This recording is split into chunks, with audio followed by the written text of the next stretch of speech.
Thank you for appearing, Secretary Clinton, and I'm glad to see your health is improving. One of the things that disappointed me most about the original 9/11 was no one was fired. We spent trillions of dollars, but there were a lot of human errors. These are judgment errors, and the people who make judgment errors need to be replaced, fired, and no longer in a position of making these judgment calls. So we have a review board.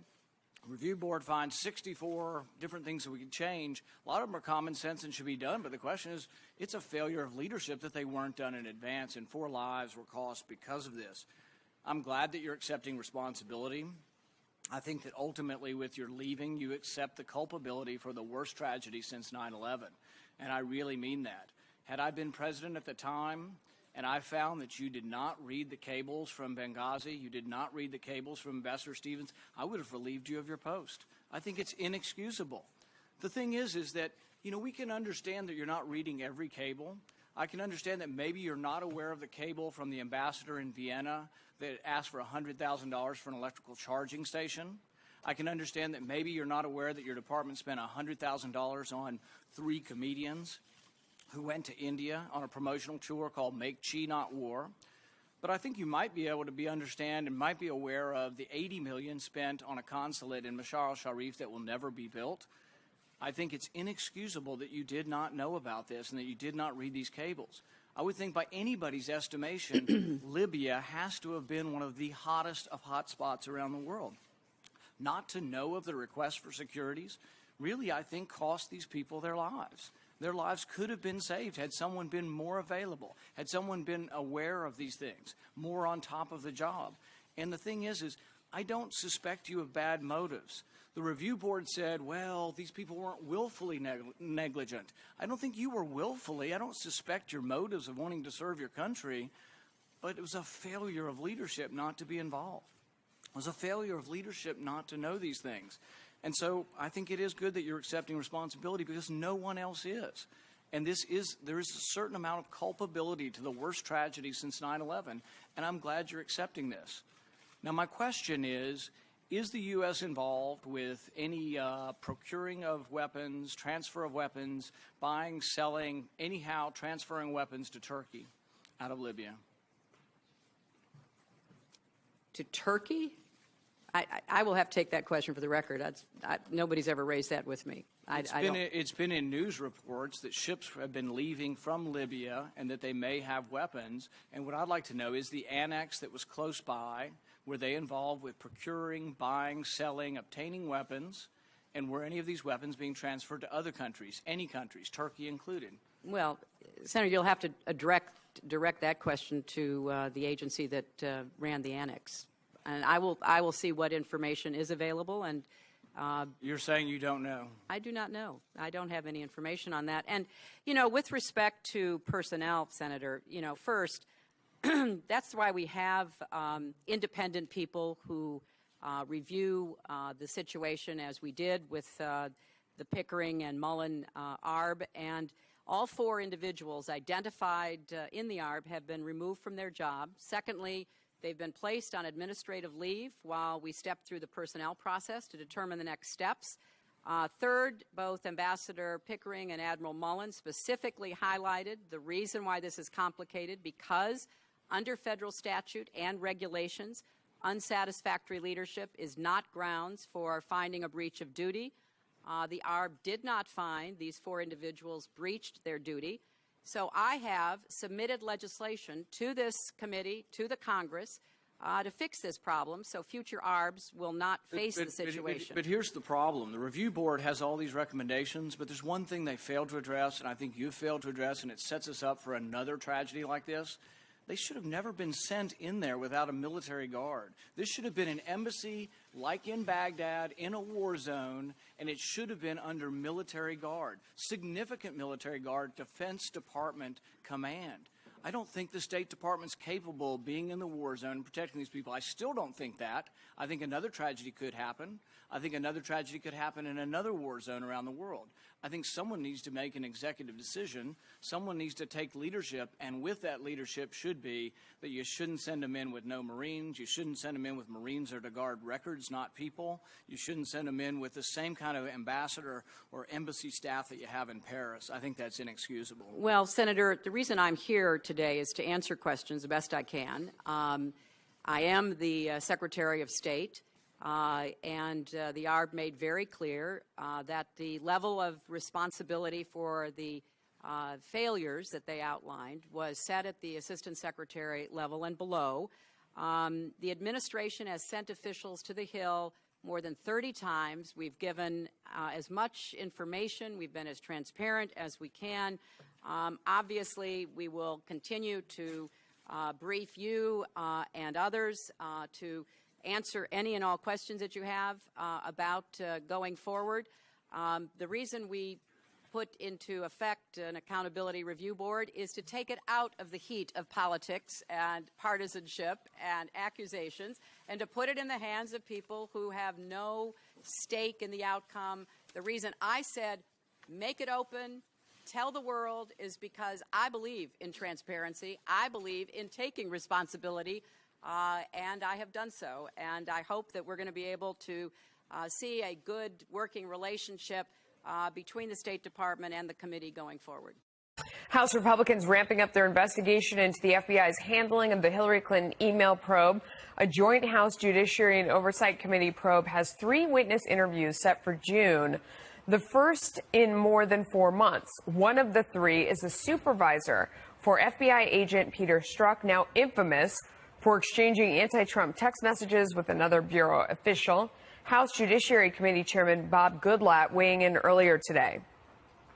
We want to know why it is that the FBI was handling these 2 different matters in such extremely different ways, showing an extreme bias that should never occur in a presidential election. And both Democrats and Republicans and independents all should be concerned about this. But Democrats are slamming the probe as an effort to distract from the special counsel's Russia investigation. President of Judicial Watch Tom Fitton joins me now. Thanks for joining us. So how do you respond to that criticism right there, that this is just about distracting from Russia?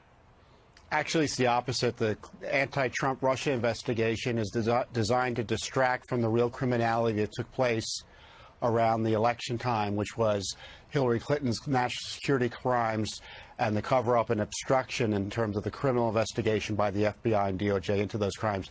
It's never been about Russia. It's been about protecting Hillary Clinton and the Obama administration's misconduct in protecting her. There are a lot of people who say that these people don't work in government any longer. So, when you want to dive deep into what happened when, what's the relevance now when they're not out there still operating and doing these things? Well, we want to know if the FBI's decision-making was impacted by politics, as we suspect. There's no rhyme or reason to the effort to exonerate Hillary Clinton other than they wanted to protect someone who was a candidate for president of the party that was running the administration at the time.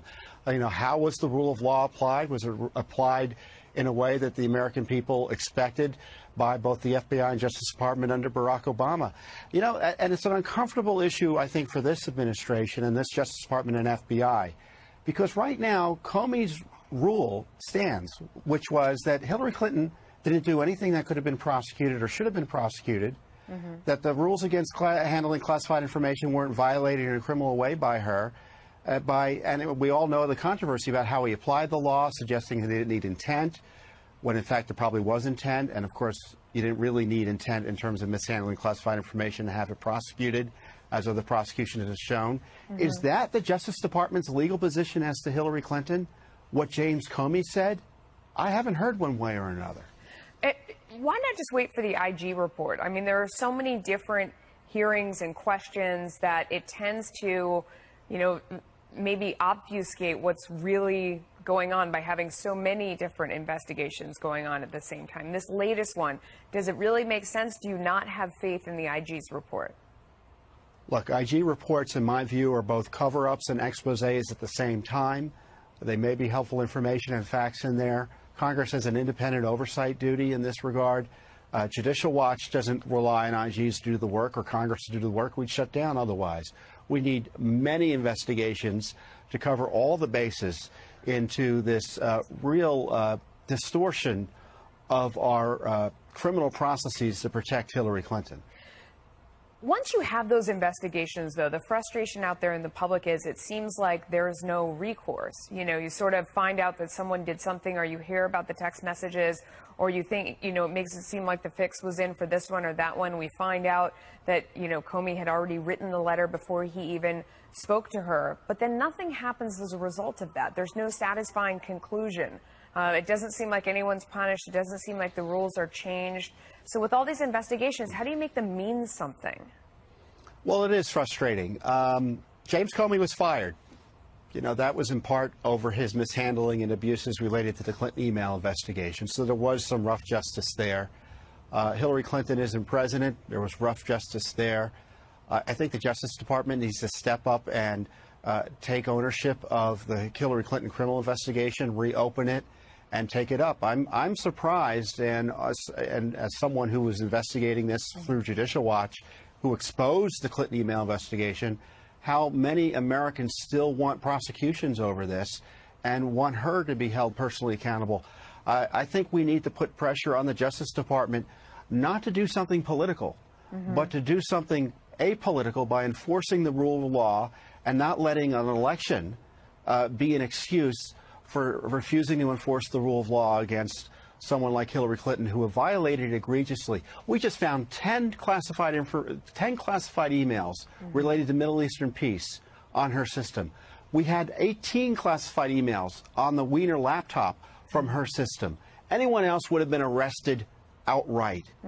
We don't need a special prosecutor. The Justice Department can investigate and enforce the law really quickly if they wanted to. And if they're not, they should just come clean and say, we're going to give her a pass, just like the corrupt Obama administration. Hillary Clinton's big trip to Africa, the message she has for the world: she is a Secretary of State.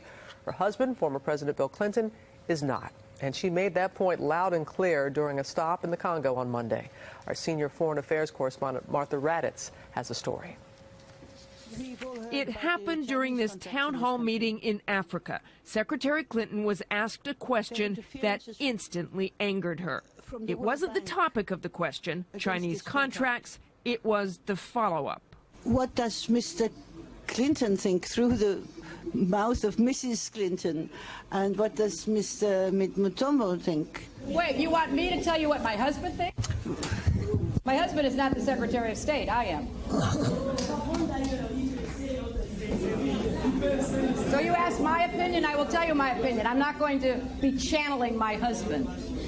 Her intense irritation, of course, follows the highly successful trip Bill Clinton took to North Korea to free 2 American journalists, a trip that has totally eclipsed her own. And even before that, she was battling rumors that she had been marginalized by the White House. It's so ridiculous, you know, there's just no basis to it. Hillary Clinton is in a historically uncomfortable spot. She is Secretary of State, but her husband was once the president, a very popular president. She saw that when she was trying to become president. He shows up, the cameras follow.